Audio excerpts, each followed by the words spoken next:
प्रभु की परम कृपा से भारत से इतने दूर इस परम सुंदर न्यूजीलैंड में ऑकलैंड के इस पावन स्वामीनारायण कॉम्प्लेक्स के सभागृह में हम आप सब लोग बैठ करके 3 दिवसीय हरिचर्चा कर रहे हैं। ये हमारा परम सौभाग्य है। हमारे कथा के मनोरथी परिवार दीपक जी और उनका संपूर्ण परिवार, जिनके पावन सत्संकल्प से ये 3 वर्ष की प्रतीक्षा के बाद 3 दिन का ये अवसर प्राप्त हुआ है। आज जिसका द्वितीय दिवस प्रारंभ हो रहा है।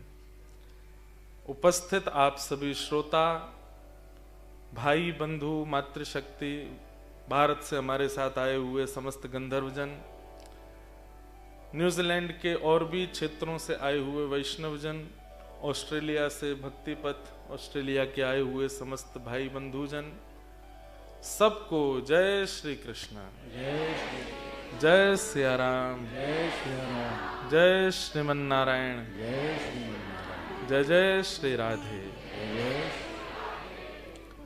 ठाकुर जी की बड़ी कृपा है। इतनी दूर भारत के भी हम आप सब लोग सत्संग का यह लाभ प्राप्त कर रहे हैं। आज ऑकलैंड के पास आसपास के कुछ स्थानों का दर्शन करने के लिए सुबह से जाना हुआ। जाना तो हमको कहीं और था, लेकिन हम लेट हो गए। अभी जेट लैग मेरे शरीर को नहीं होता, वो इतना आदी हो गया है, उसे पता है कि इसकी एक ठौर नहीं है।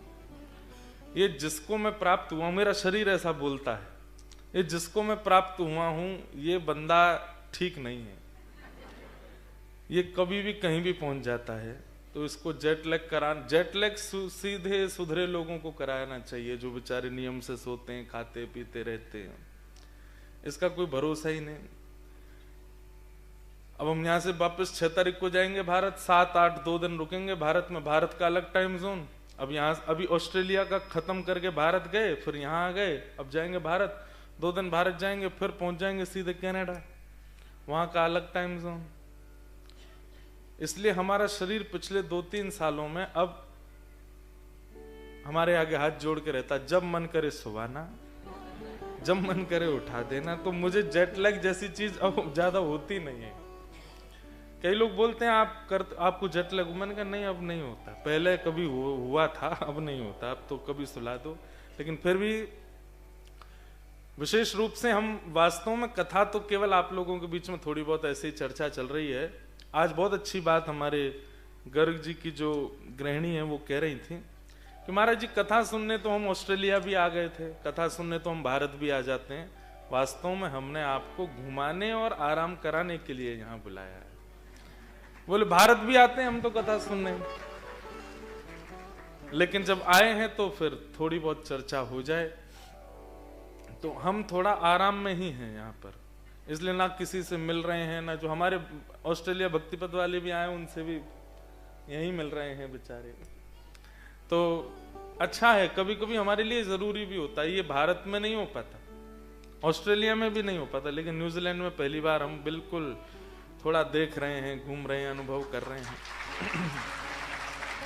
आज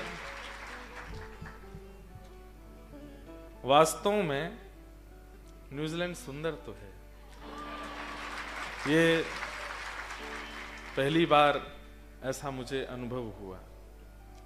ऑस्ट्रेलिया तो हम 3 बार आए, सुंदर तो वो भी है, लेकिन न्यूजीलैंड में थोड़ी शांति भी ज्यादा है, हरियाली भी अच्छी है, वातावरण भी थोड़ा अच्छा है। लेकिन डॉलर ऑस्ट्रेलिया में ही है।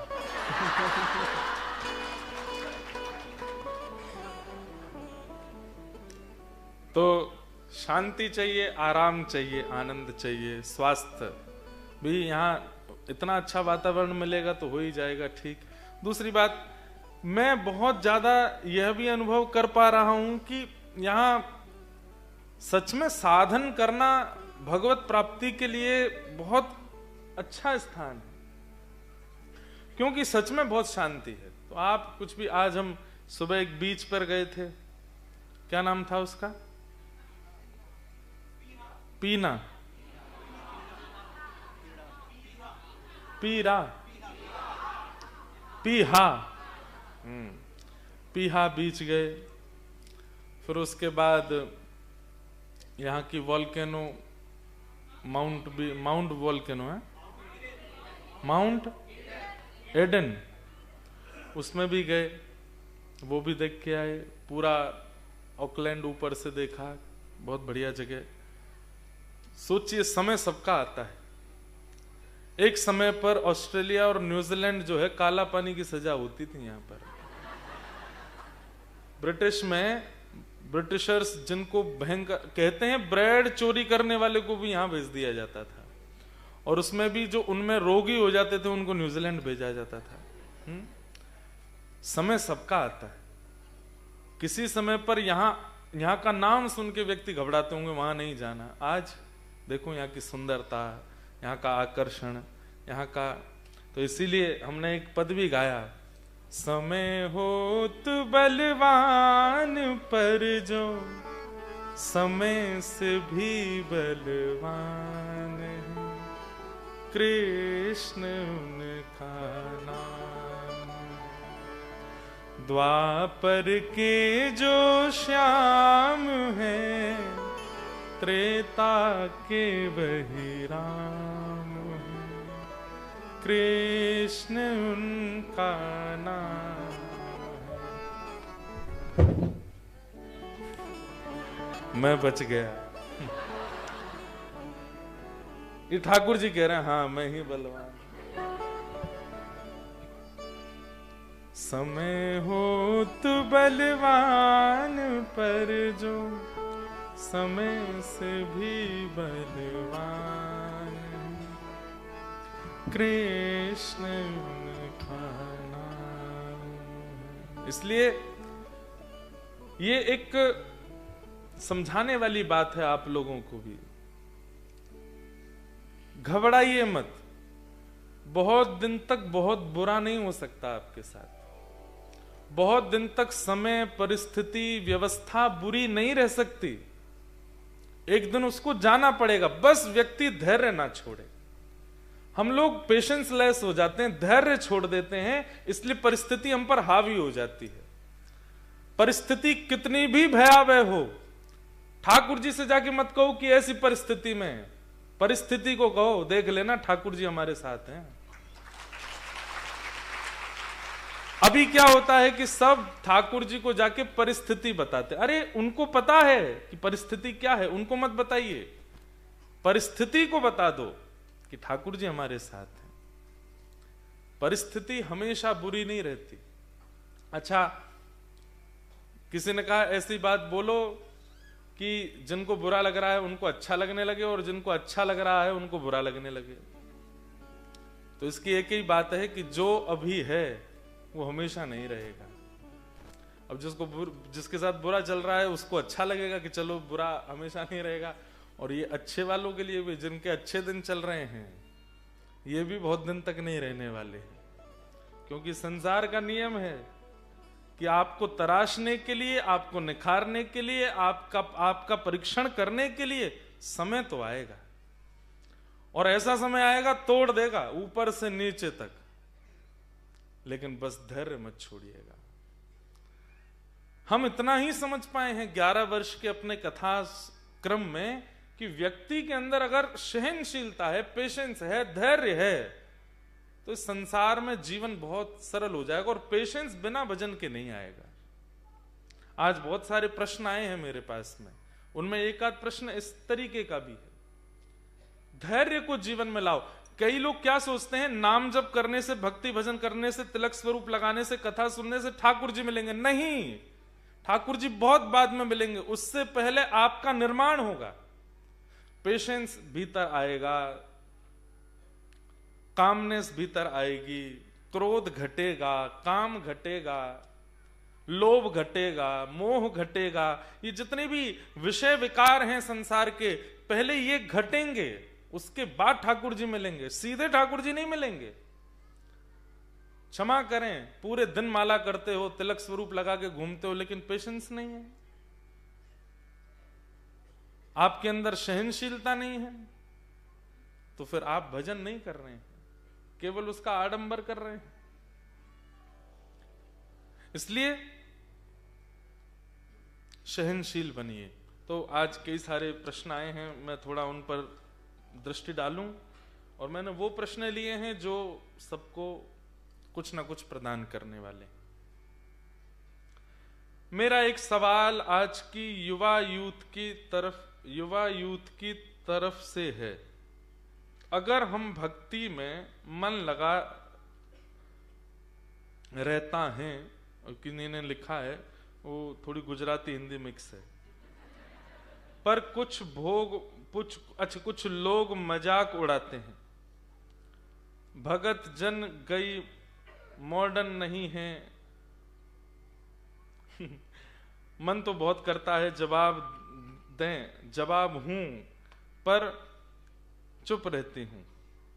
आप इन सब युवा की कशक से तरफ से कुछ जवाब दें। देखो, एक बात सुनेंगे हमारी।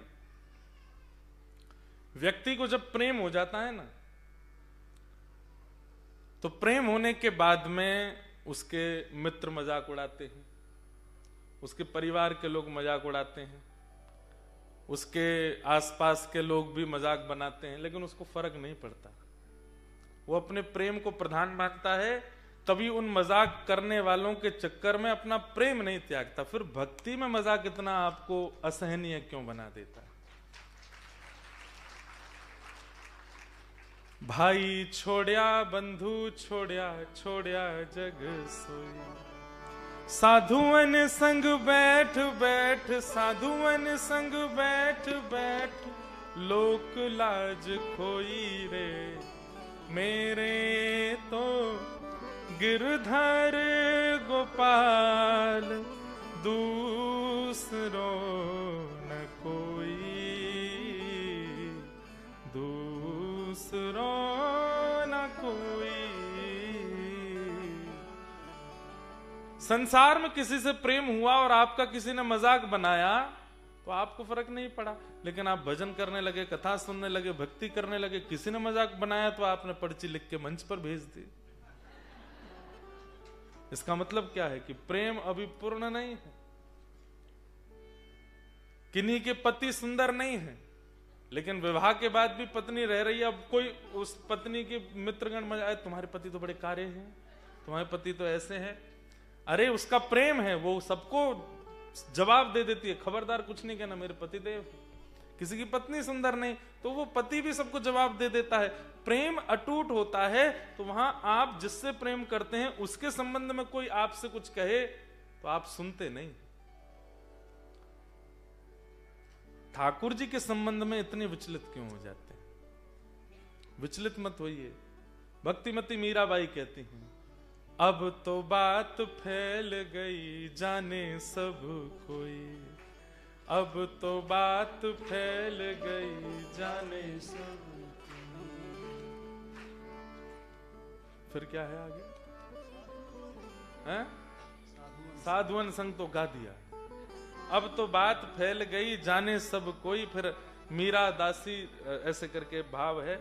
मीराबाई ठाकुर जी से कहती हैं, अब तो सबको पता है कि मैं आपकी हूं, अब तो मुझे स्वीकार करना पड़ेगा। बल्कि जितने लोग आकर के मीराबाई का मजाक उड़ाते, मीराबाई कहती हैं और अच्छा है, और दुनिया को पता चले ताकि सब में बात फैल जाए, तो फिर ठाकुर जी को मुझे स्वीकार करना ही पड़ेगा। संसार के लोग मजाक बनाते हैं, संसार के लोग गलत बोलते हैं। हमको देखो, हम पूरे न्यूजीलैंड में धोती पहन के घूमते हैं, तिलक लगा के घूमते हैं, शिखा लहराते हुए घूमते हैं अपनी। कोई मजाक बनाए तो बनाते रहो, उनसे तो अच्छे ही हैं। ठाकुर जी के हैं, सौभाग्य के साथ में रहना है। किसी के मजाक से इतना फर्क नहीं पड़ना चाहिए आपको। किन्हीं का भाव है, हरिवंश नाम का क्या मतलब है? ह से हरि, र से राधा, व से वृंदावन, स से सहचरी गण, हरिवंश। हमारे हित हरिवंश महाप्रभु के हरिवंश नाम का यही अर्थ है। क्या केवल नाम जप से भगवान की प्राप्ति हो सकती है? अगर हां, तो फिर इंसान में स्वाभाविक रूप से यह रुचि क्यों विकसित नहीं होती? आत्मा क्यों परमात्मा से स्वतः मिलना नहीं चाहती? एक बात सुनिएगा, आत्मा तो विचलित ही रहती है। आप उसको न्यूजीलैंड घुमा के ला रहे हो, आप उसको ऑस्ट्रेलिया लेके जा रहे हो, आप उसको जो मन चाहे खिला रहे हो, आप उसको जो मन चाहे पहना रहे हो, बहुत ध्यान से सुनिएगा सब लोग, लेकिन फिर भी आपके मन में संतुष्टि नहीं आ रही है। इसका मतलब क्या है? वो विचलित है। किसी ने आपको कहा कि ये बहुत अच्छी ब्रांड आई है, इसके कपड़े पहनो, आपने पहनने शुरू कर दिए, क्या आपको बहुत संतोष हो जाता है? नहीं होता। उससे बढ़िया आता है तो वो पहनने का मन होता है। ये संतोष क्यों नहीं हो रहा है चित्त को? क्योंकि आपकी आत्मा कह रही है ये नहीं है मेरा, इससे मुझे नहीं होगा संतोष। पिज्जा खिला दो, बर्गर खिला दो, सैंडविच खिला दो, ये खिला दो, वो खिला दो, ऐसा पिला दो, यहां ले जाओ। आपकी आत्मा कभी संतुष्ट नहीं होती है, इसीलिए तो आप भटक रहे हो। लेकिन जो एक बार वृंदावन जाते हैं, सामान्य सी गूदड़ी पहन करके श्री राधा रमण राधा वल्लभ बिहारी जी को देख करके वहीं रुक जाते हैं, फिर वहां से जाने का मन नहीं होता। इसका मतलब क्या? आत्मा को ठौर मिल गई। आत्मा विचलित है, ये इस बात का प्रमाण है, इसीलिए भगा रही है सब जगह। जहां वो एक जगह रुक जाए, टिक जाए, वो फिर हिले ना, वो केवल श्री वृंदावन है। इसलिए आत्मा तो विचलनता का प्रभाव ही दे रही, आपको संकेत कर रही है। कभी ऐसी घड़ी पहनाओ, कभी यहां वाले ये पहनाओ, ये कराओ, ये कराओ, सब में घुमाती है। क्यों? क्योंकि वो संतुष्ट नहीं हो पा रही। संतुष्टि तो उसको कथा से ही होती है। भगवान श्री कृष्ण गीता में कहते हैं 2 सबसे कठिन काम है संसार में। पहला काम, बिना किसी की सहायता के पढ़ना, बिना किसी टीचर के पढ़ना किसी भी नए विषय को, बहुत कठिन है। और दूसरा, बहुत देर तक मौन रह करके किसी और को सुनना। आप लोग 6:30 बजे से 9 बजे तक हमको मौन रह के सुनने वाले हैं। क्यों? क्योंकि आपकी आत्मा को यहां स्थिरता का अनुभव हो रहा है। आपकी आत्मा आपको संकेत कर रही है, यही चाहिए था, यही चाहिए, इसी से ही मुझे संतोष होता है।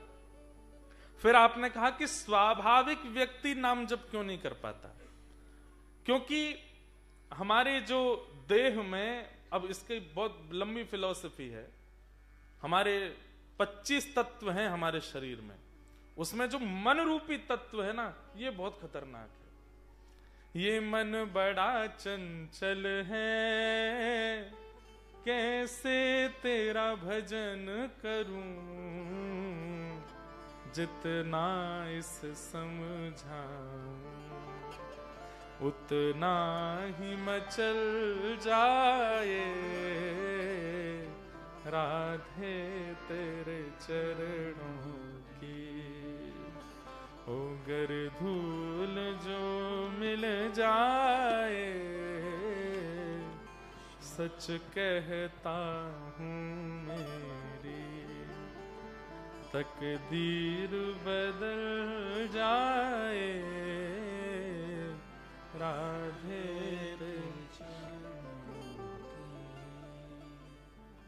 हम ठाकुर जी को प्राप्त करना चाहते हैं, हमारी आत्मा चाहती है, पर मन बाधक बनता है। श्रीमद् भागवत के कपिल विभूति संवाद में भगवान कपिल इस बात का उत्तर देते हुए कहते हैं, चेतः खलवस्य बंधाय रतम वा पुंस मुक्तये। हमारा चित्त जो है, हमारा मन जो है, ये बंधन का कारण है। और मन को बंधन मुक्त करने का एक ही तरीका है, क्या? आपके जीवन में एक सद्गुरु आ जाए, एक पथ प्रदर्शक आ जाए, एक हरी राह दिखाने वाला आ जाए, वो मन को लगा सकता है ठाकुर जी की ओर। नहीं तो ये मन भटकता ही रहेगा, आपकी आत्मा को कभी हरि नाम लेने नहीं देगा। इसलिए स्वाभाविक रूप से भगवान नाम प्रकट नहीं हो पाता। फिर अगला प्रश्न, आपसे 2 प्रश्न करना चाहते हैं। हमारी 1.5 साल पहले शादी हुई थी। महाराज जी मेरे पति अनुकूल हैं, वह मदिरा पान बहुत करते हैं। जब उन्होंने मेरे से शादी करनी थी तो बोलते थे कभी कभी, पर हंसो नहीं बेचारी, कोई परेशान है, आप हंस रहे हो।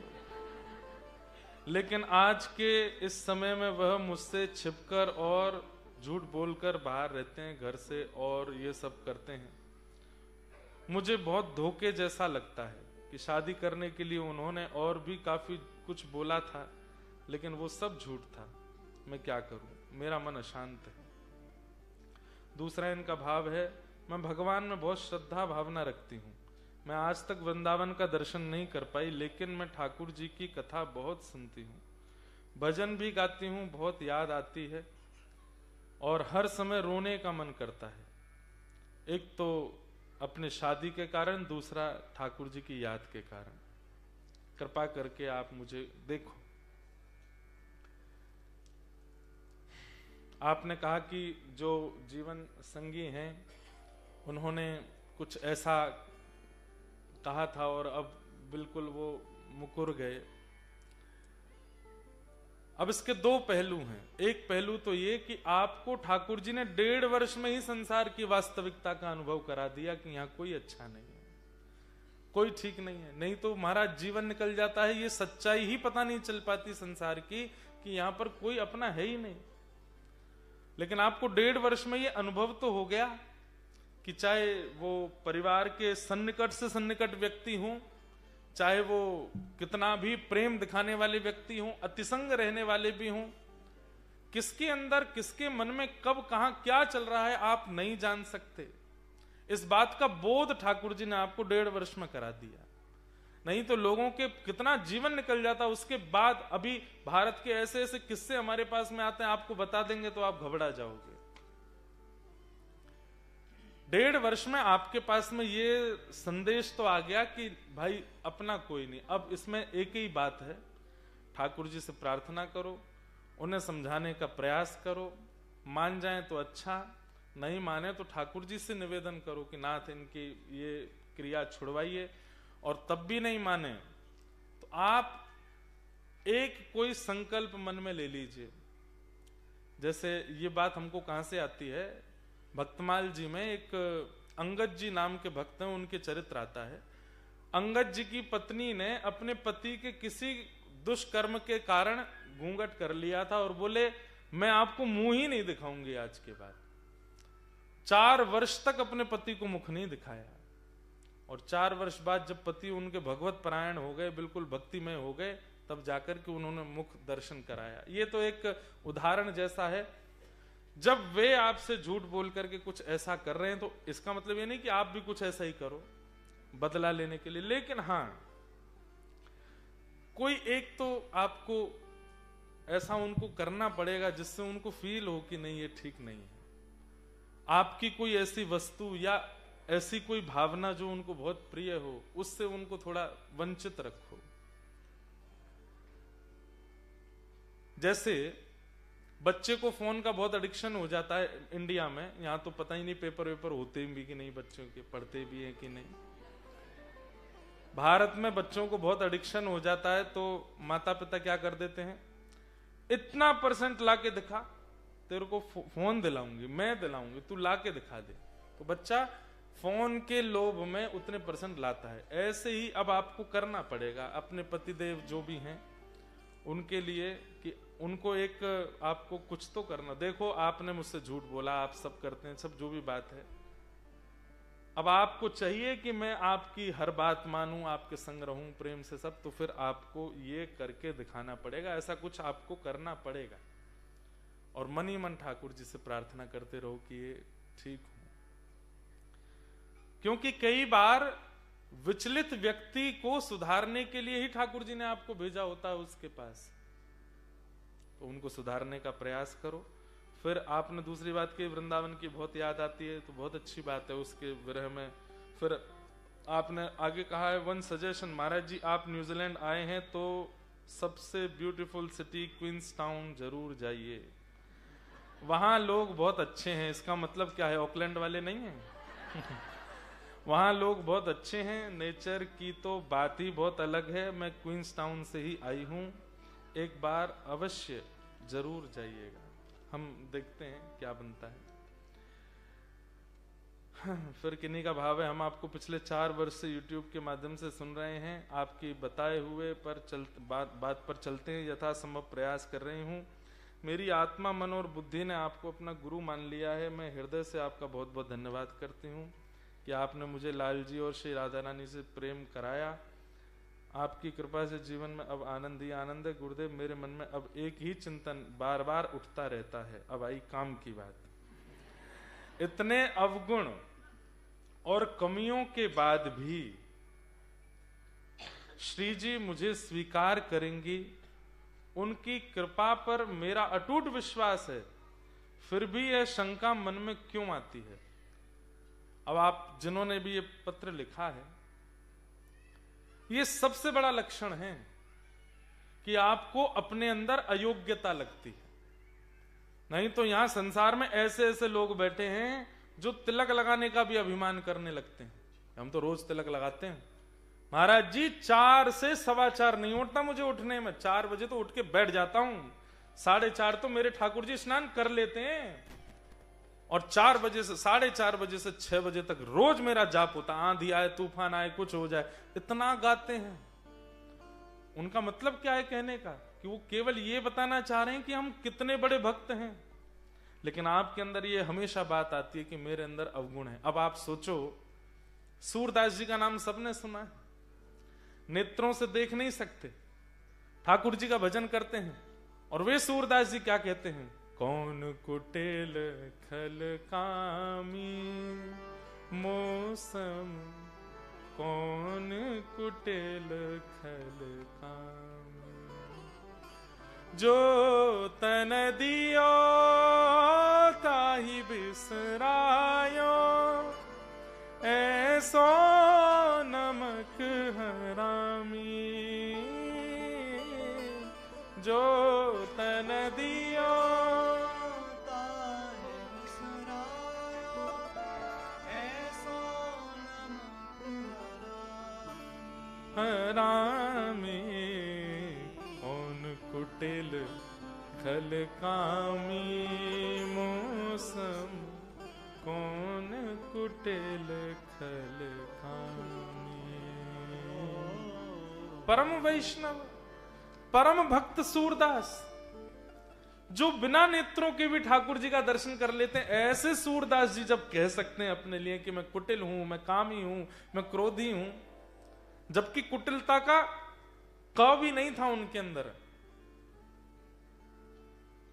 लेकिन फिर भी ठाकुर जी के आगे दीन बनना, ये दीनता आवश्यक है। इससे अभिमान मत करना जिन्होंने भी ये पत्र लिखा है, परंतु ये बहुत आवश्यक है।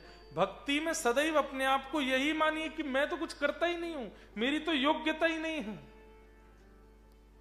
हमारे पूज्य गुरुदेव भगवान पिताजी महाराज एक पंक्ति गाते हैं, बहुत ध्यान से सुनिएगा।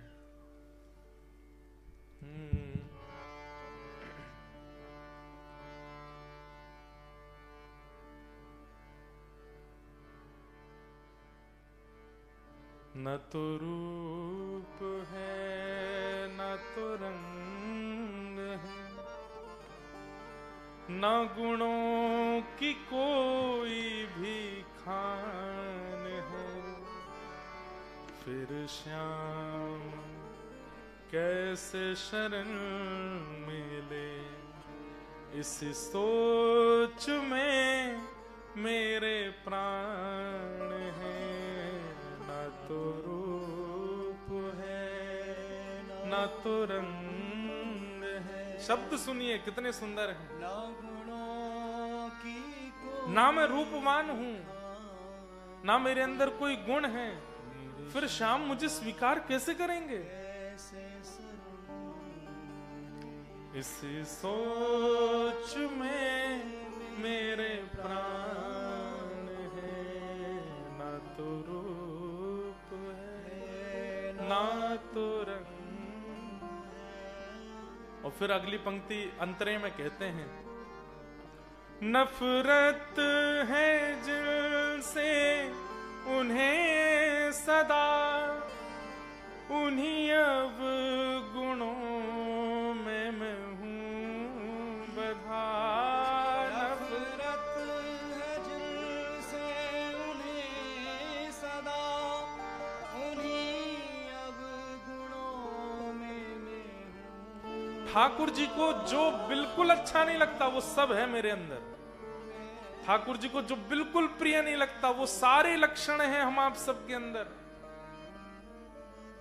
कैसे मिलेंगे वो हमको? है कुटिलता, कपट भी है, छल भी है और अभिमान है। अरे यहां बैठा कोई व्यक्ति नहीं कह सकता कि उसने कभी कोई छल नहीं किया हो, कभी कपट ना किया हो, कभी काम ना किया हो, कभी भयंकर क्रोध ना। सब ने सारे काम कर रखे हैं। किस मुंह को लेकर के आते हैं हम ठाकुर जी के आगे? एक भी लक्षण नहीं है हमारे अंदर उनकी प्राप्ति करने का। लेकिन ये उनकी दयालुता है कि वो फिर भी हमें स्वीकार कर रहे हैं। वो फिर भी हमारे लिए अपने द्वार खोल देते हैं, हमें स्वीकार करते हैं। न तो रूप है, न तो रंग है, न गुणों की कोई भी खान है, फिर श्याम कैसे शरण मिले, इस सोच में मेरे प्राण हैं। न तो रूप है, इसलिए जिन्होंने ये बात कही है कि मुझे ऐसा लगता है कि मेरे अवगुण और कमियों के बाद भी श्री जी मुझे एक बात सुनिएगा, ठाकुर जी का एक स्वभाव बताते हैं आपको। हम जिसे अवगुण कहते हैं, हम जिसे अवगुण कहते हैं, ठाकुर जी कहते हैं यही तो इसका गुण है। हम जिसे अवगुण कहते हैं, ठाकुर जी कहते हैं मुझे यही अच्छा लगता है। और कितने प्रमाण दे दूंगा मैं आपको। पहला प्रमाण, सदन कसाई मांस बेचते थे। तराजू में एक पड़ले में मांस होता था, दूसरे पड़ले में बाट होते थे जिनसे भार नापा जाता है। और इनको पता नहीं था कि इन्होंने पत्थर की जगह पर शालिग्राम रख रखे थे। और जब तराजू तोलते थे तो मांस जब ऊपर नीचे होता था तो वहां तराजू पर शालिग्राम भगवान लुढ़कते थे। एक बार किसी महात्मा ने इनकी दुकान के आगे से निकलते हुए ऐसे मुंह बंद करके जा रहे थे, देखा, अरे राम राम राम, ये तो शालिग्राम है। लेकिन सदन कसाई हृदय के बहुत अच्छे थे, स्वभाव के बहुत अच्छे थे। मैं बार बार कहूंगा, आपका हृदय कैसा, स्वभाव कैसा, बुद्धि कैसी, विचार कैसे, ये ज्यादा ठाकुर जी को आकर्षित करते हैं। आप कर्म कैसा करते हैं, क्रिया कैसी है, जात पात कैसी है, वो ठाकुर जी नहीं देखते। आपके स्वभाव और मन बुद्धि में क्या आता रहता है, वो ठाकुर जी देखते हैं। महात्मा गए सदन कसाई के पास, बोले ये तो भगवान है जिनको तुम एक तरफ तोल रहे हो, लाओ इनको हमको दो। सदन कसाई घबरा गए, दे दिया। ठाकुर जी को ले जाकर के पंचामृत स्नान करा के चांदी के सिंहासन पर बिठा के महात्मा ने बढ़िया उनका पूजन किया। कहा, ठाकुर जी कहाँ कसाई के यहाँ पड़े थे, अब आप बढ़िया कुटिया में आ गए, प्रेम से यहीं विहार करो। रात्रि में स्वप्न में ठाकुर जी महात्मा के आए और बोले, मेरो मन ना लग रहो, मोको वापस वही के पास छोड़ के आओ। बोले, वहां मांस बिकता है, निर्दोष जानवरों को काट करके वहां बेचता है वो सदन कसाई, और आपको तराजू में तोलता है, आप कैसे रह सकते हैं वहां पर? ठाकुर जी बोले, बाकी चीज मुझे दिखती नहीं है, मुझको केवल सदन कसाई अच्छा लगता है। और वो इतना भाव से, इतना प्रेम से जब मेरी ओर देखता है और उसके तराजू में लुढ़कने में मुझे बहुत आनंद आता है, वहीं छोड़ के आओ। दूसरे दिन महात्मा ठाकुर जी लेकर के आए तो सदन कसाई रोने लगा। बोले कि आप इनको क्यों ले आए वापस? बोले, स्वप्न में आकर के बोल रहे हैं कि तेरे पास रहना अच्छा लगता है इनको। उस दिन सदन कसाई ने मन में सोच लिया कि ठाकुर जी मेरे लिए चांदी का सिंहासन छोड़ के आ सकते हैं, मैं ठाकुर जी के लिए अपने दुष्कर्म नहीं छोड़ सकता। और उसी दिन सदन कसाई पवित्र हो गए, सब छोड़ दिया। तो ये स्वभाव होना बहुत अच्छा है कि मैं तो ठाकुर जी के लायक ही नहीं हूं, लेकिन मैं लायक नहीं हूं इस बात को सोच के भजन मत छोड़ देना कि हम तो लायक ही नहीं है, पर भजन ही काय को करें। नहीं, करते रहो, हमेशा अपने आप को नालायक मान करके भजन करो, तभी ठाकुर जी स्वीकार करते हैं।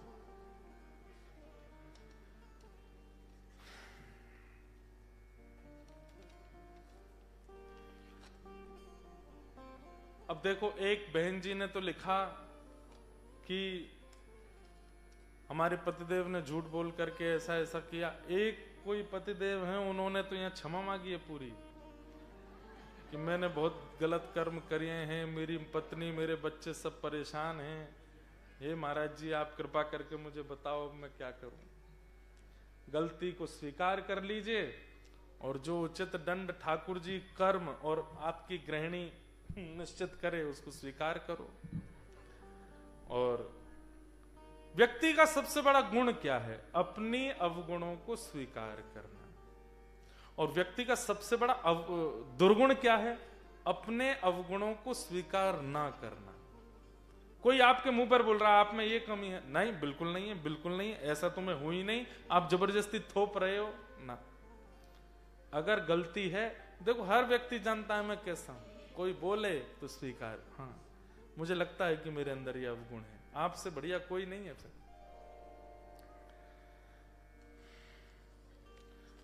इस प्रकार कई प्रश्न हैं, सबको मैं प्रणाम करते हैं। फिर एक भैया ने और एक बात कही है कि मुझे न्यूजीलैंड आए हुए 2 साल हो गए, शुरू में मैं बहुत काम था, राधा वल्लभ जी के डिसीजन पर पूरा विश्वास था, जो होता था उसे लाल जी के चरणों में समर्पित कर देता था। पर कुछ समय से एक बदलाव आया है मुझ में, मैं छोटी छोटी चीजों पर इरिटेट हो जाता हूं। जिन चीजों का मुझ पर कभी फर्क नहीं पड़ता था वो चीजें मुझे परेशान करती हैं, फिर पूरा दिन खराब कर देती हैं और बाद में मैं सोचता हूं फिर कि यह इतनी बड़ी बात भी नहीं थी, कृपया मार्गदर्शन करें। ये कहीं ना कहीं वैष्णव और भगवत अपराध के बाद ऐसा होता है। व्यक्ति के सामने बड़ी से बड़ी बात हो जाए और वो उसको भी लेट गो कर दे तो समझो कि बहुत बढ़िया भजन है, उसका भजन अच्छा करता है, इसलिए चीजों को लेट गो करना जानता है। लेकिन कोई बात को लेकर के बैठा है, रात भर योजना बना रहा है, दिन में बैठ रहा है, उससे परेशान हो रहा है, अब खुद भी परेशान हो रहा है, सबको भी परेशान कर रहा है, और इसका मतलब वो पहले भजन करता था तब नहीं होता था, अब हो रहा है, इसका मतलब कोई वैष्णव अपराध। हाँ, पहले भी भजन नहीं बनता था, अब भी इरिटेट वाला ही, पहले भी इरिटेट रहता था, अब भी इरिटेट रहता है, तो ऐसे का तो वो स्वभाव है। एक बहू ने दाल बनाई, सासू माँ ने खाई, जोर से चिल्लाने लगी सासू माँ, तो बहू ने आके कहा क्या हो गया? बोले 1 कटोरी और दो, दूसरी कटोरी पी गई, 1 कटोरी और दो, तीसरी कटोरी पी गई। बहू ने कहा आप चिल्ला क्यों रही हो? बोले इसमें नमक क्यों नहीं डाला है? बहू ने मन में सोचा फिर खा क्यों रही हो इतना जब अच्छा ही नहीं है तो। अगले दिन बहू ने और बढ़िया दाल बनाई, सासू माँ को जैसे दी तो सासू माँ ने पी के फिर चिल्लाने लग गई, 1 कटोरी दो, 2 कटोरी, 3-4 कटोरी फिर खा गई। बहू ने कहा आज कोई कमी? बोले नहीं, आज कल से बढ़िया बनी है। तो फिर आप नाराज क्यों? बोले कि मैं इसलिए नाराज कि तूने कल अच्छी क्यों नहीं बनाई थी, कल नमक कैसे कम पड़ गया। इसको क्या बोलते हैं? स्वभाव से दुखी व्यक्ति, जो हमेशा से ही इरिटेट है। उसके लिए ये उत्तर नहीं है जो मैं देने वाला हूं, लेकिन जो पहले नहीं था अब होने लगा है, ऐसे व्यक्ति के लिए ये उत्तर है कि उसने निश्चित ही मन से, बुद्धि से या वाणी से किसी भक्त का अपराध किया है। और भक्त अपराध क्या होता है? मान लीजिए आपने किसी को भजन करते हुए देखा, कोई नाम जप कर रहा है, और आपने मन में क्या सोच लिया? नाटक कर रहा है। बस यही है वैष्णव अपराध, इतना ही है। किसी को गाली दे दी, मारपीट कर दिया, बुरा किया, वो तो जघन्य पाप है, उसका दंड तो ठाकुर जी देंगे बाद में। लेकिन कोई मंदिर आया, कथा में आया, सत्संग कर रहा है और भगवत आराधना कर रहा है, सेवा कर रहा है, और आप उसके प्रति क्या सोच रहे हैं? सब बनावटी है, नहीं ऐसा। ये वैष्णव अपराध है।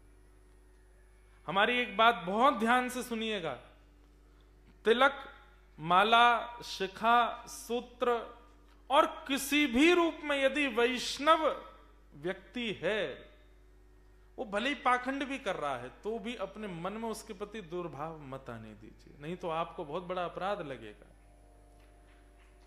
आप कहेंगे महाराज जी कोई पाखंड कर रहा है तो, अरे पाखंडियों का सब जो लेखा जोगा सब ठाकुर जी देखेंगे, आप मत करो ना अपनी तरफ से। इसके पीछे कथा आती है भक्तमाल में कि एक राजा था, उसको सिर में बहुत तेज दर्द रहता था। तो एक वैद्य जी ने कहा कि मानसरोवर नाम सुना, कैलाश मानसरोवर, बोले वहां हंस रहते हैं, उनमें से किसी हंस का हृदय यदि लेके आओगे, उस हृदय को पीस करके एक लेप बनेगा, वो लेप राजा के माथे पर जब लगेगा तब इनका रोग दूर होगा। सैनिकों को बोल दिया जाओ मानसरोवर से हंस को लेके आओ। तो सैनिक लोग जब गए तो हंस दूर दूर भाग गए, सरोवर के अंदर नहीं आए। सैनिक बहुत देर तक डेरा डाल के पड़े रहे, कब हाथ लगेंगे, तभी देखा कि कुछ जटाधारी तिलकधारी कुछ बढ़िया महात्मा वहां आए और वो हंसों को अपने हाथ से कुछ पवाने लगे। तो संत हंस जो है भीतर से बाहर आ गए और उनके हाथ से दाना चुगने लगे। तो उन सैनिकों ने सोचा कि हमारी वेशभूषा के वजह से भाग जाते हैं, हम संत बन के आएंगे तो ये आ जाएंगे। तो सैनिक भी संत बन के आ गए और उन हंसों को ऐसे दाना दिखाने लगे। तो कहते हैं कि वो हंस आपस में चर्चा कर रहे हैं कि ये वही सैनिक हैं जो कल पकड़ रहे थे, आज संतों का रूप धारण करके आए हैं। तो दूसरे हंसों ने कहा अब क्या करें, बोले कि भाई हैं तो ये दुष्ट, पर वेशभूषा एक भक्त की है, इसलिए हमें भेष का सम्मान करके इनके पास जाना चाहिए। तो दूसरे ने कहा ये हमको पकड़ के ले जाएंगे, हमारा हृदय काट करके और वो मार देंगे हमको। बोले कोई बात नहीं, ठाकुर जी न्याय करेंगे ना कि हमने भक्त भेष का सम्मान किया, चलो। तो जानबूझ करके उन हंसों ने अपने आप को उन सैनिकों के हवाले कर दिया। ये दृश्य देख करके ठाकुर जी पिघल गए और ठाकुर जी एक वैद्य का रूप धारण करके उस राजा के यहां पहुंचे और राजा से कहा महाराज इन हंसों को मारने की आवश्यकता नहीं है, मैं एक लेप बना के आपके माथे पर लगाता हूं, आप ठीक हो जाओगे।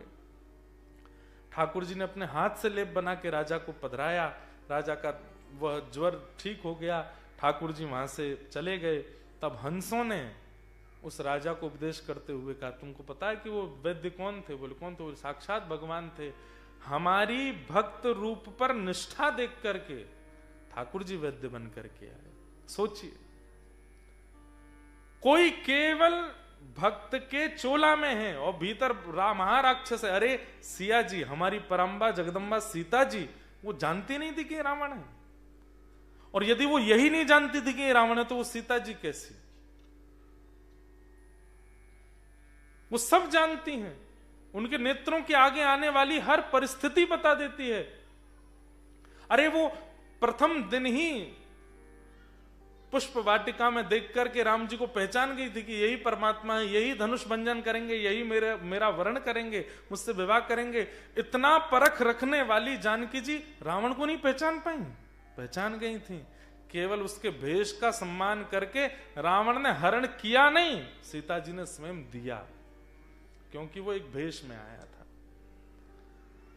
आप कहेंगे महाराज जी आप पाखंड को बढ़ावा नहीं दे रहे हैं। पाखंडी लोग बहुत हैं संसार में, पर उसका भेष यदि भक्त का है तो भी आप उसके आगे हाथ जोड़ के भली चुपचाप चले जाओ, वहां से बिल्कुल मत मिलो उससे, बिल्कुल मत बैठो उसके पास में, लेकिन उसके लिए गलत मत बोलो, क्योंकि उसका कल हमने दो स्वभाव बताए थे जिन स्वभावों के कारण व्यक्ति दुखी रहता है।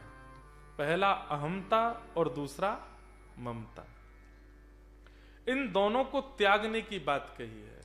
पहले तो मैं कुछ नहीं हूं और मेरा कुछ नहीं है, ये दो स्वभाव जिसके निकल गए उसको दुनिया की कोई ताकत दुखी नहीं कर सकती। दुखी वही है जो इन दो स्वभावों में रहता है कि मैं कुछ हूं और ये सब मेरे हैं।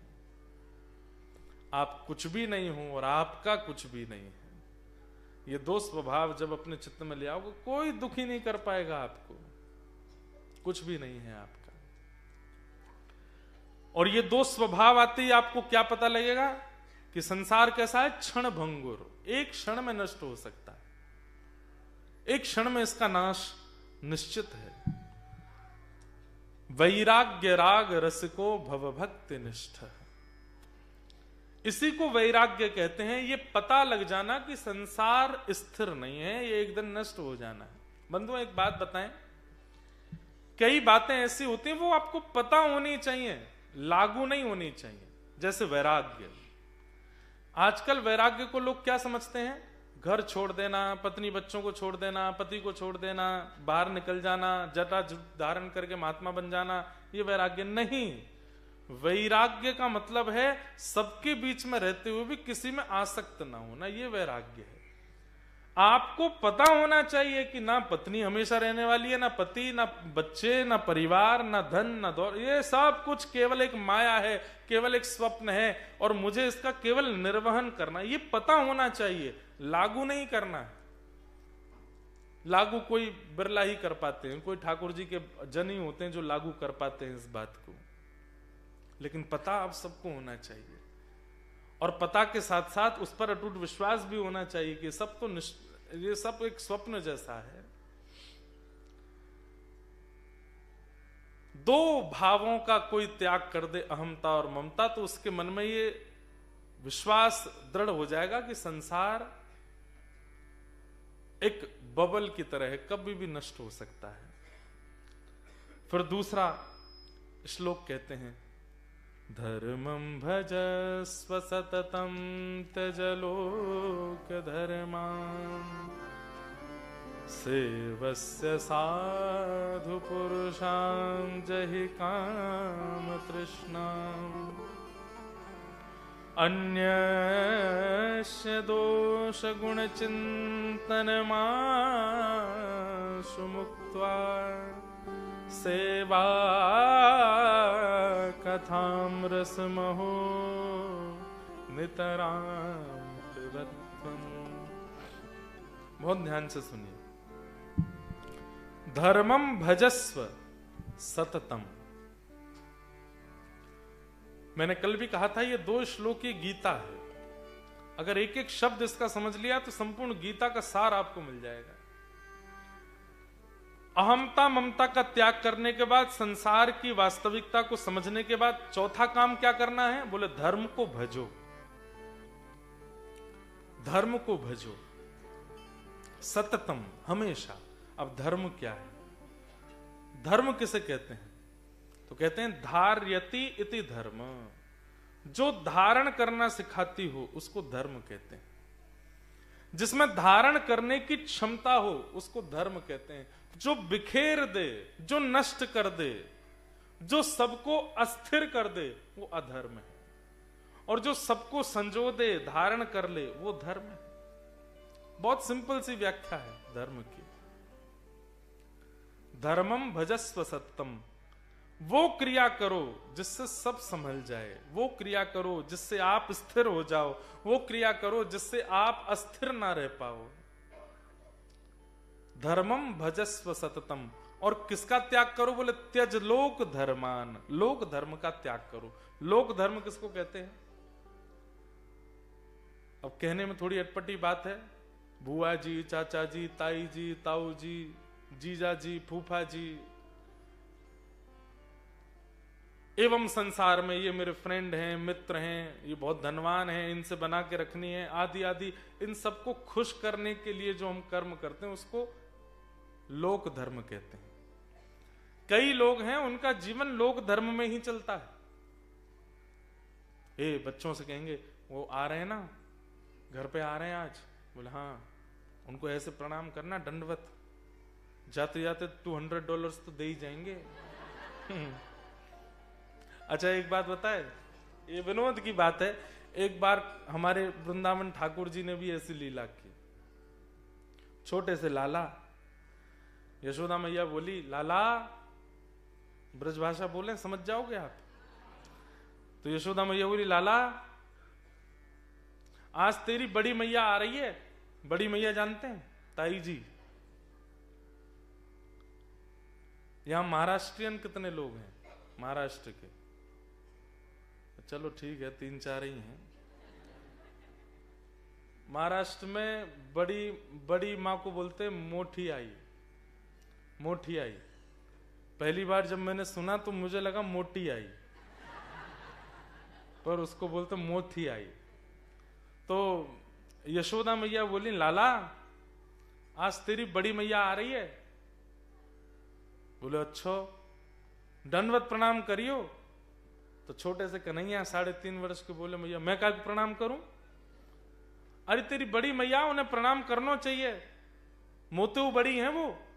मैं 90 बरस की है, सोच वो कितने बरस की हैं अभी, उनको प्रणाम करियो। ठाकुर जी बोले बदले में कहा मिलेगो? वो है रे लाला, तू ऐसो ऐसो लोभी है रो, अभी ते छोटो सो 3.5 बरस को, अभी ते तेरे मन में ये बात आ रही है कि तू ताई को प्रणाम करोगे तो तू को कुछ मिलेगो? हाँ तो नंद जी को ला लाऊं मैं, फ्री फुकट में ना करूं कोई को प्रणाम, पहले मुंह को बताओ कहां मिलेगो?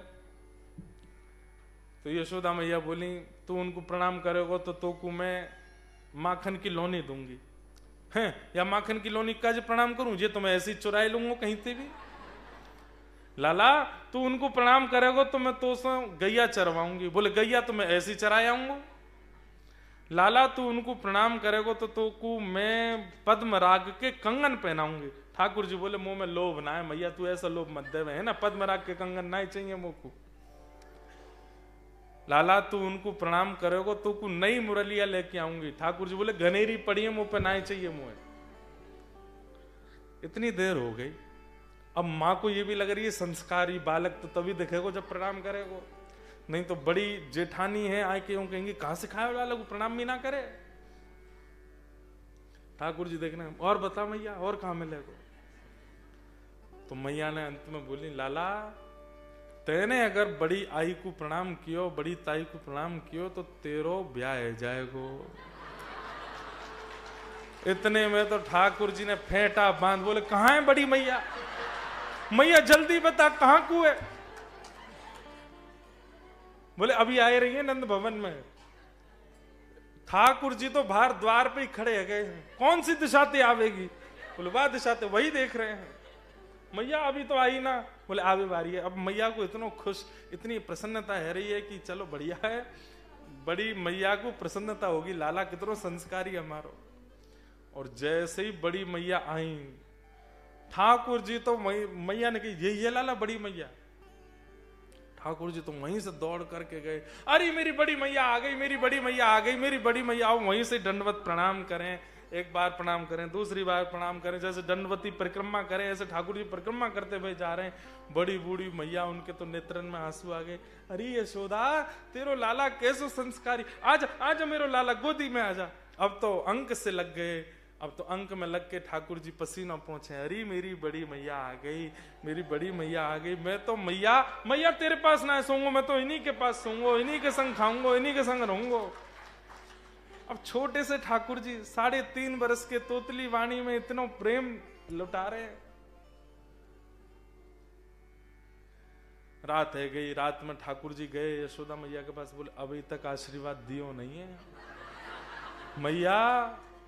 यानी अगर सुगढ़ ब्याह को आशीर्वाद नहीं, सुगढ़ मतलब अच्छे ब्याह को, सुगढ़ ब्याह को आशीर्वाद नहीं दियो तो मैं को श्राप दे दूंगा। अरे लाला ऐसे ना क्यों करें, तू खूब सेवा कर रज रज के, जब जावेगी तो बड़ी आई तो को आशीर्वाद देके जाएगी। ठाकुर जी कभी चरण दबा में, सवेरे वो उठे उससे पहले ठाकुर जी उठ जाए, मैं तो आपके संगे स्नान करूंगा, उनके संगे स्नान कर रहे हैं, उन्हीं के संग खा रहे हैं। जाते जाते यशोदा मैया बड़ी ताई जी ठाकुर जी की आशीर्वाद, लाला ऐसो मेरो चिर जीवे, लाला की खूब लंबी आयु हो, मेरे लाला को ऐसो नाम है जाए, मेरे लाला के खूब खूब संपत्ति है जाए, खूब वैभव है जाए। ठाकुर जी मुंह बनाए बैठ रहे हैं, यशोदा मैया को देख रहे हैं, नाम लेके आयु लेके संपत्ति लेके क्या करूंगा अकेलो। अब तो बड़ी ताई लास्ट में फिर बोल गई, मेरे लाला के खूब सारे ब्याह है जाएं। और जैसे ये बात कही है महाराज, ठाकुर जी तो लिपट गए मैया से, मैया तू तो यहीं डट जा, तू मत जावे, हमें छोड़ के मत जा, तू यहीं रहे। ऐसे ठाकुर जी, ये तो विनोद की बात है, लेकिन इसी को लोक धर्म कहते हैं कि कई बार हम दूसरों से अपने काम मनवाने के लिए उनकी बड़ी चाटुकारी करते हैं, और इसमें परिवारी जन भी बहुत आते हैं। चाटुकारी शब्द बुरा है, पर उसकी करो जो हरि से मिलवाता हो। वो पत्नी श्रेष्ठ जो हरि की कथा में, वो पत्नी जो अपने पतियों को खींच के लाई हो कथा में। आज वो पति देव रात में ऐसे पांव छू लेना पत्नी के, देखो तो हम कथा में लेके गए। वो पति जो पत्नी को लेके आया हो, वो पत्नी पति को प्रणाम करे। वो बच्चे भी जो माँ को कह के लाए, माँ वो आए हैं जगन्नाथ चकानैन वाले महाराज जी, उनकी कथा सुना ला। उन बच्चों को प्रणाम कर लेना। क्यों? हरि से मिलाने वाले के समीप जो ले जाए उसकी चाटुकारी करो, वो धर्म बन जाएगा, वो धर्म बन जाएगा। जो ठीक है, अब हमको भी बहुत लोग घुमा रहे हैं न्यूजीलैंड में, इधर घूमो इधर घूमो इधर करो, हम भी खूब आनंद कर रहे हैं, लेकिन घूम फिर के अंत तो गत्वा गति क्या है? ठाकुर जी ही हैं। लेकिन आपको दुनिया भर का प्रलोभन देते हो, ये वाली पी के देखो, ऐसा वाला खा के देखो, यहाँ पे नाच के देखो, ये करके। कई बार तो सत्य बता रहे हैं, संसार में ऐसे ऐसे काम होने लग गए हैं कि सुनकर के लगता है सच में ये सब भी होता है यहाँ पे। ये दुनिया के ऐशो आराम का प्रलोभन देने वालों की चाटुकारी नहीं करनी है।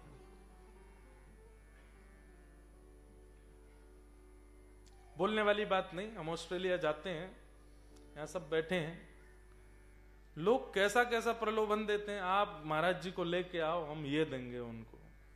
हमने स्पष्ट कह रखा है, जो लोभ दे करके बोले ना कि हमारे घर ले आओ हम ये देंगे, उसके यहां पहले मना कर देना, नहीं जाएंगे।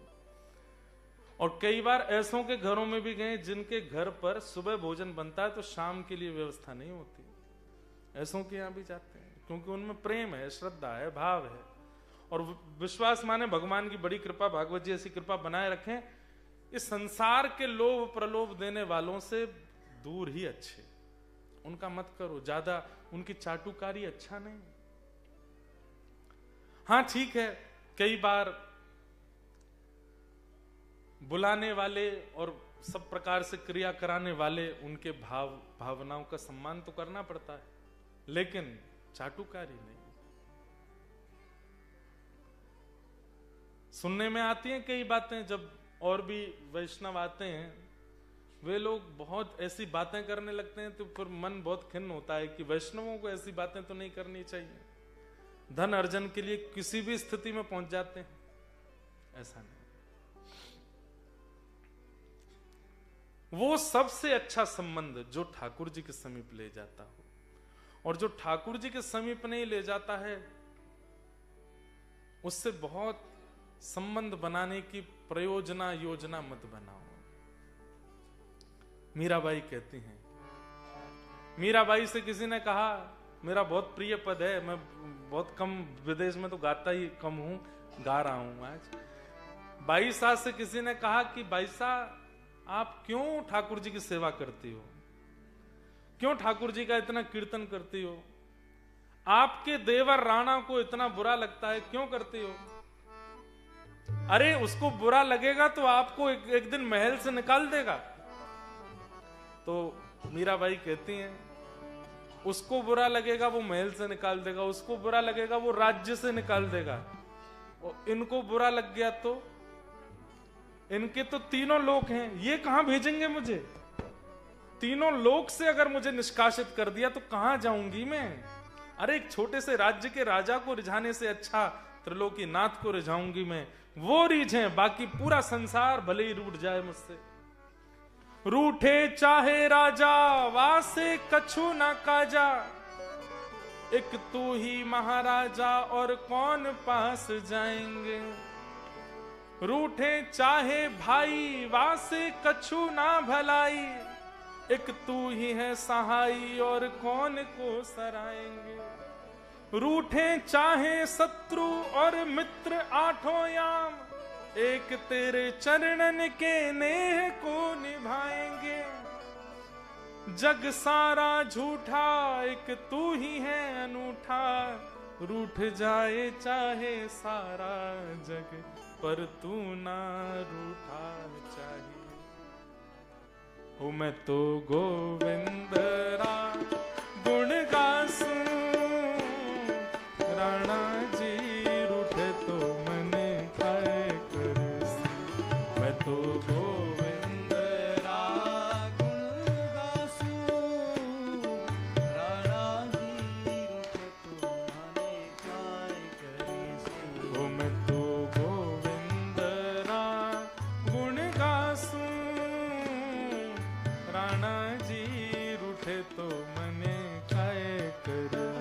राजस्थानी भाषा है, करताल बजा के गाओ।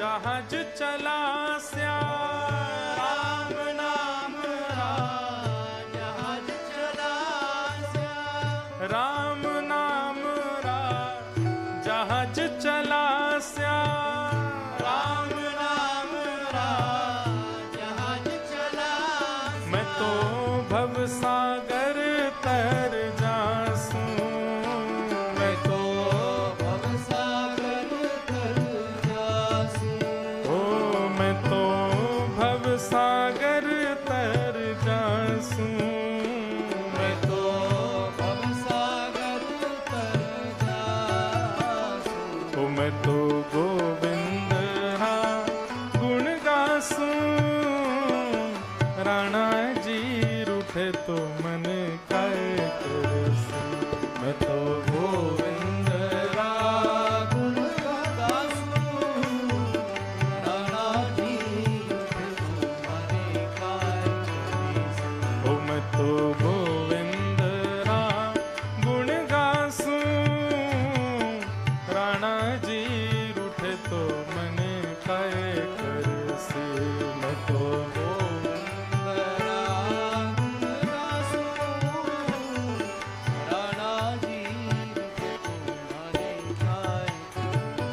हो बाला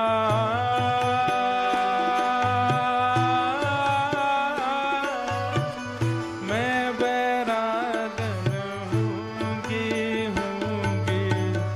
मैं बैरागन हूँगी, मैं बैरागन। क्यों?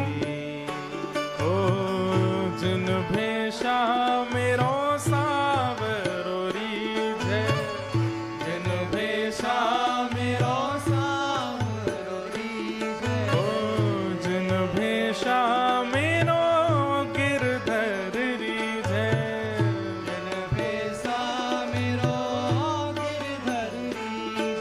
मैं सोही भेष धरूंगी हो, मैं तो सोही भेष धरूंगी, हाँ मैं तो सोही वेश धरूंगी हो, मैं तो सोही भेष धरूंगी। अरे हाँ मैं बैरागन हूँगी, मैं बैरागन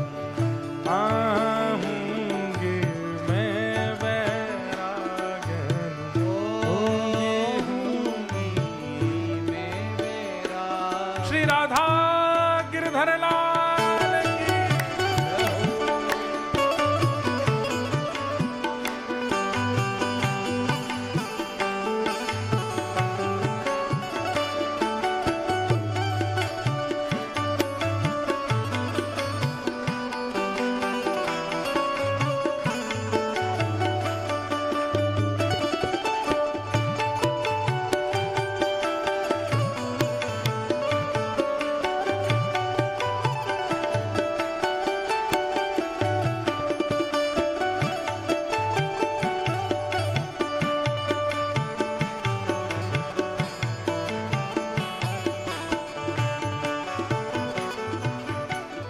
प्राण हमारा महाबसत है, प्राण हमारा महाबसत है, ओ प्राण हमारा महाबसत है, प्राण हमारा महाबसत है।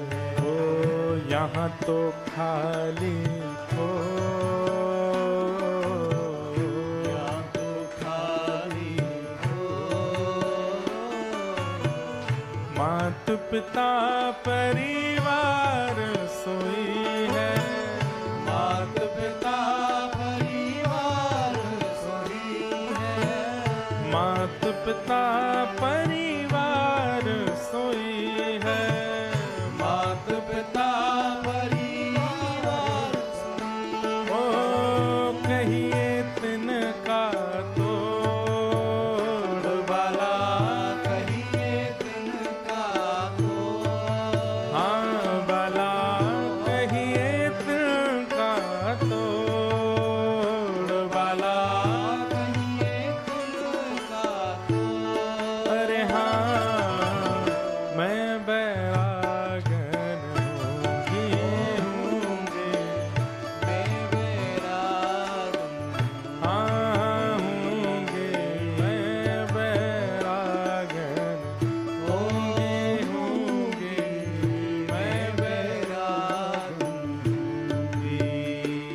वाला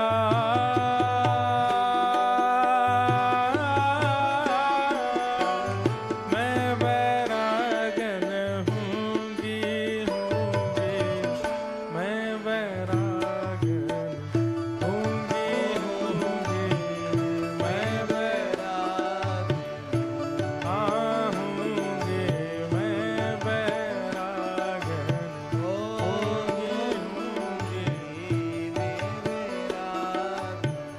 मीरा के प्रभु गिरधर नागर मीरा के प्रभु गिरधर नागर मीरा के प्रभु गिरधर नागर मीरा के प्रभु गिरधर नागर मैं तो निरख परख गुण गासूं मैं तो निरख परख गुण गासूं ओ मैं तो निरख परख गुण गासूं मैं तो निरख परख गुण गासूं हे प्रभु गिरधर नागर गिरधर नागर प्रभु गिरधर नागर गिरधर नागर हे प्रभु गिरधर नागर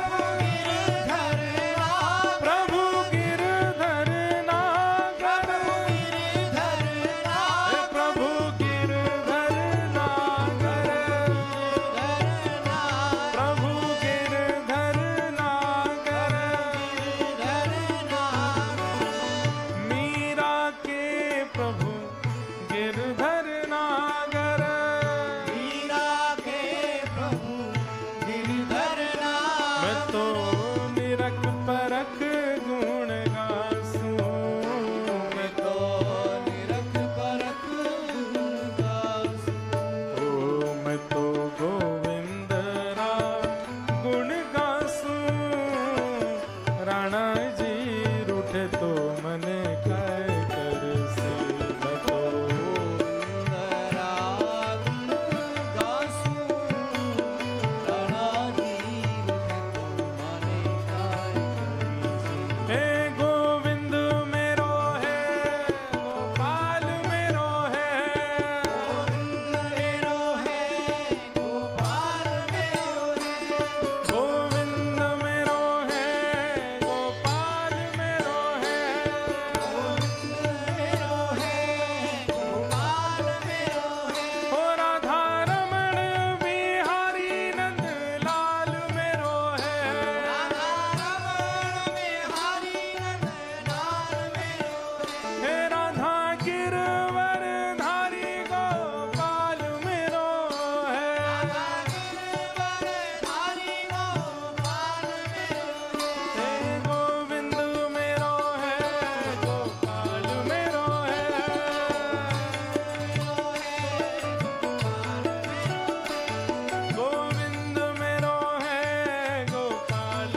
सावेरो रीझे जिन भेषा मेरो सावेरो रीझे मैं सो ही भेष धरूंगी हो मैं सो ही भेष धरूंगी अरे हाँ